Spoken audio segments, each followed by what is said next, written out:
Welcome to episode 297 of OTD, your daily dose of soccer history by 17 Lost Guy. It's August 24, 1963.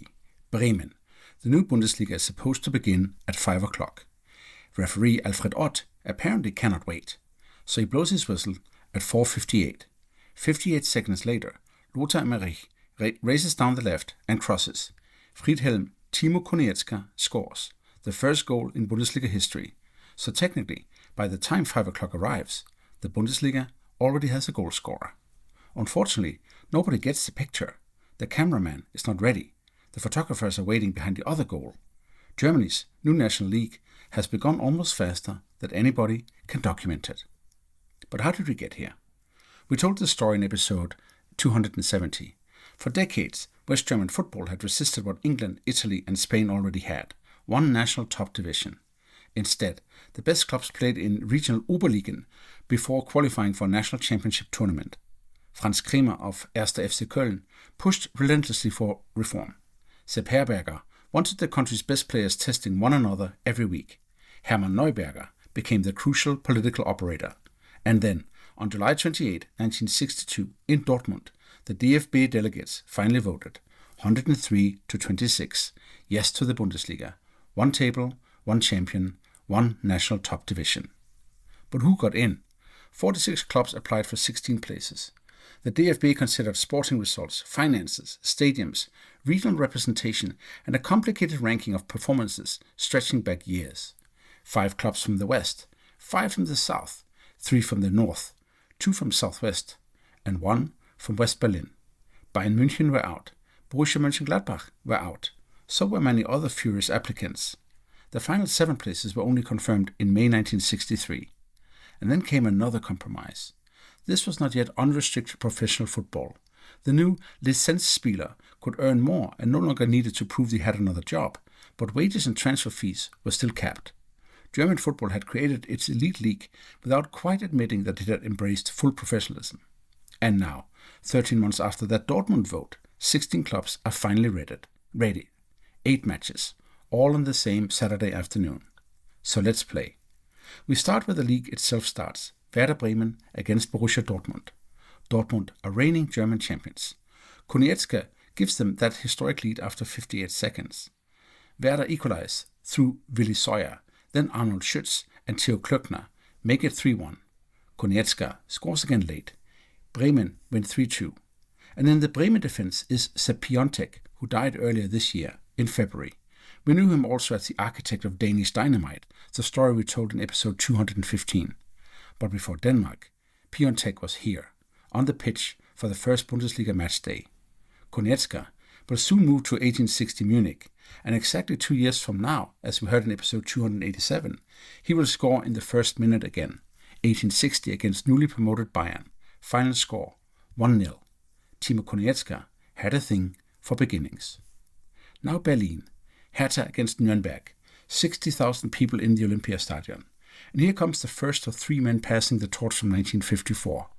Max Morlock, 38 years old, a World Cup winner from the Miracle of Bern. He scores Nürnberg's first Bundesliga goal. Hertha equalize from the penalty spot, 1-1. Among Hertha's players, incidentally, Otto Rehhagel, another name with quite a future, which we'll talk about in another episode here on the pod. Down in Karlsruhe SC against Meidericher SV, and another Bern hero appears, Helmut Rahn, the man whose goal won the 1954 World Cup. Werner Kremer scores first, Johann Zierschy second, then Rahn makes it 3 before halftime. Meiderich win 4-1, an early warning that this supposedly unfashionable club might be rather good, and they will finish second in the league. Then Saarbrücken, Erster FC Saarbrücken against Erster FC Köln. There they are again, Saarbrücken, who are talked about in the very first episode of OTD. Today, it's because they're hosting our third 1954 world champion, Hans Schäfer, now captain of Köln. But it is a 19-year-old Wolfgang Overath who scores the opener. Christian Müller adds another. Köln win 2-0. That one really is a harbinger. The first Bundesliga champions have already won the first Bundesliga match. Frankfurt gives us another first. Eintracht Frankfurt 1, Kaiserslautern 1. 38 minutes. Jürgen Neumann converts the first penalty in Bundesliga history.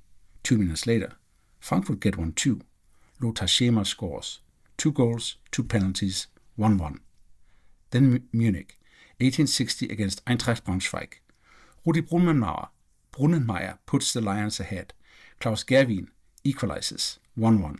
35,000 people are there, and Bayern supporters can only watch from outside the new league.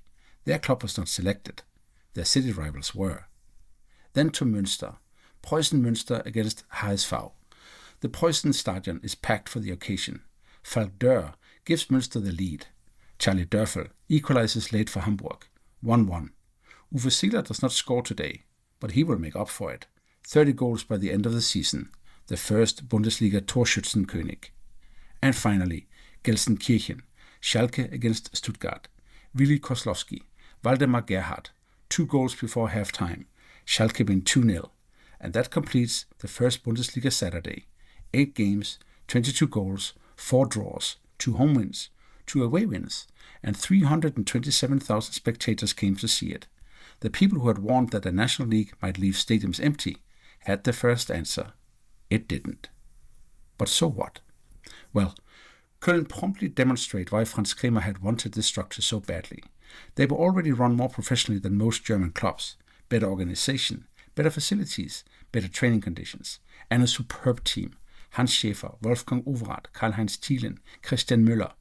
Köln only lose twice in 30 matches, and under the old 2 points for a win system, they finished 6 points clear of Meiderecher SV, the first Bundesliga champions. You might think that would immediately create a dynasty, but it doesn't. Quite the opposite. The first 7 Bundesliga seasons produce 7 different champions. Köln, Werder Bremen, 1860 Munich, Eintracht Braunschweig, Nürnberg, Bayern München, and Borussia Mönchengladbach. Nobody successfully defends the title until Gladbach in 1971. And look at the irony. Bayern and Gladbach were not even invited to the first Bundesliga. Both arrive in 1965, and then German football changes around them. Gladbach become the thrilling young counterweight. Bayern become Bayern. By the 1970s, the balance of power is increasingly concentrated around those 2 clubs, and the reformers' other objective starts coming true. West German football becomes stronger internationally. Borussia Dortmund win the Cup Winners' Cup in 1966. Bayern win the European Cup 3 years running from 1974 through 76. Gladbach win UEFA Cups. And at national team level, Helmut Schön can build around players facing elite domestic opposition every weekend. Euro 1972, West Germany champions. World Cup 1974, champions again. That 1972 team draws heavily from the 2 Bundesliga powers, Bayern and Borussia Mönchengladbach, which is more or less what Herberger had argued all along. Concentrate the elite, raise the weekly standard, improve the national team. But there is another Germany. East of the border, football develops separately inside the DDR Oberliga. Different political system, different clubs, different structures, and sometimes an extraordinary parallel. 1974, Bayern become European champions. East Germany's Magdeburg win the Cup Winners' Cup. Then East Germany beat West Germany 1-0 at the World Cup, and West Germany go on to win the World Cup. 2 German football systems running beside each other, until history reunites them. After reunification, the final East German championship sends Hansa Rostock and Dynamo Dresden into an expanded 20-team Bundesliga for 1991-92. 6 more Eastern clubs enter the second division. Then the Bundesliga returns to 18 teams. And almost 30 years after its creation, the league finally becomes what its name had already implied, a Bundesliga for a united Germany. And then comes the dominance nobody in 1963 could have imagined. As of 2026, Bayern München have won 34 Bundesliga titles. They won 11 consecutively from 2013 to 2023. Leverkusen finally broke that streak in 24, but then Bayern won it again in 25, and again in 26. So the Bundesliga eventually became far less balanced than its opening years suggested. But the underlying achievement is bigger than the identity of the champion. Before 1963, West Germany had several regional top leagues feeding a national playoff. After August 24, there was one permanent weekly stage, one table, one national conversation, and a structure that connected clubs, players, coaches, supporters, and the national team every Saturday. Before we go, 3 things to take away from August 24, 1963. First, the Bundesliga began ridiculously quickly. Alfred Ott started Bremen-Dortmund 2 minutes early. 58 seconds later, Timo Konietzka had scored. Second, the old Germany and the new Germany were literally on the field together. Morlock, Rahn and Schäfer, world champions from 1954, alongside Overath, Rehagel, Seeler, Piontek, and a generation that would shape what came next. And third, opening day contained much of the future already. Köln won. They became champion. Meiderich won. They finished second. But Bayern and Gladbach were absent. Within a decade, they would define the league. On this day in 1963, 16 clubs finally did what German football had argued for decades. They stopped talking about the Bundesliga and played it instead. That is all for episode 297 of OTD, your daily dose of soccer history by 17 Lost Guy. Tomorrow, August 25, 1928, football has a radical new idea. Perhaps supporters might find it useful if they could actually tell which player was which. So for the first time in a major English match, numbers appear on the back of shirts. Stay tuned.